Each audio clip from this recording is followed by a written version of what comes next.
নমস্কার বন্ধুরা, আশা করি তোমরা সবাই ভালো আছো। আজকে আমি মটরশুঁটির চপ বানিয়ে তোমাদেরকে দেখাবো।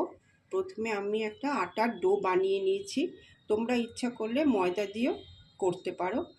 আর নিয়েছি মটরশুঁটিটাকে অল্প সেদ্ধ করেছি, আর আলুটাকে ভালো করে সিদ্ধ করে ওটাকে হালকাভাবে মেখে নিয়েছি। তার সঙ্গে দিয়েছি নুন, একটু মিষ্টি আর গোলমরিচের গুঁড়ো, আর তাওয়াতে গোটা সাদা জিরে একটু নেড়ে চেড়ে নিয়ে তারপরে ওটাকে একটু স্ম্যাশ করে তারপরে পুরো একসঙ্গে সবগুলোকে মিশিয়ে রেখেছি। তা আমি এবার শুরু করছি, তোমরা প্রথম থেকে শেষ পর্যন্ত দেখবে। দেখো, এটাকে আমি বেলে নিয়েছি। বেলে নিয়ে নেওয়ার পরে আমি এই পুরগুলোকে এইভাবে সাজিয়ে দিচ্ছি।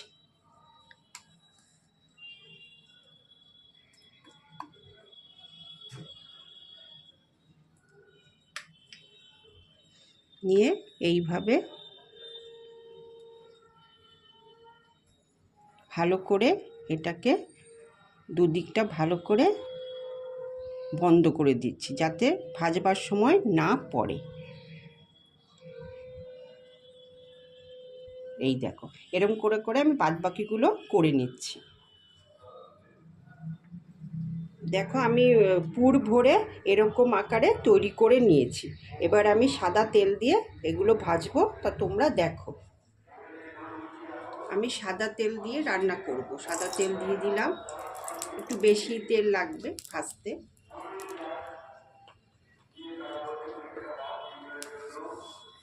একটুখানি নাড়িয়ে নিচ্ছি, তেলগুলোকে ছড়িয়ে দিচ্ছি।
এবার এদিকটা উল্টিয়ে দিচ্ছি,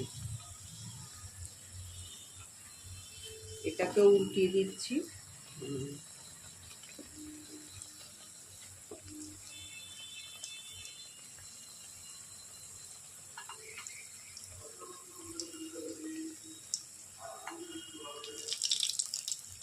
এগুলো সন্ধেবেলা খেতে খুবই ভালো লাগে।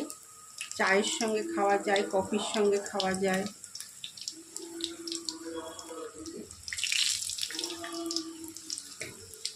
দুটো দিকই ভালোভাবে হয়ে গেছে।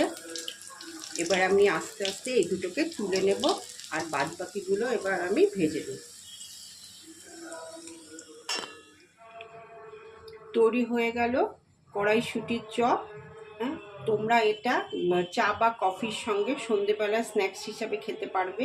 আর খেতে কেমন হয় সেটা আমাকে কমেন্ট বক্সে জানাতে ভুলো না কিন্তু।